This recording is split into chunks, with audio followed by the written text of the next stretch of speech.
Welcome to HelmBound. In this tutorial, we will explain radar range and gain settings for safe navigation.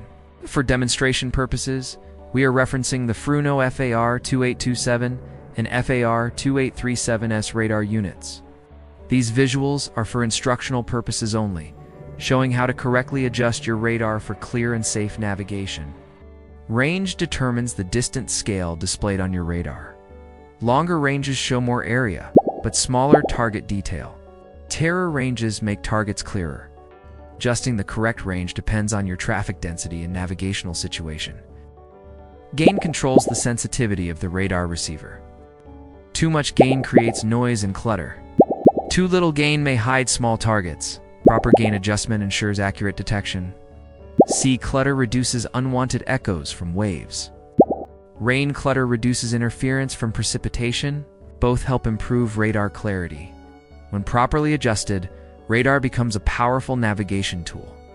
Correct range and gain settings ensure accurate situational awareness. Radar should always support proper lookout procedures. In the next video, we will examine clutter settings in more detail. If you found this helpful, subscribe to HelmBound. Navigation equipment made simple.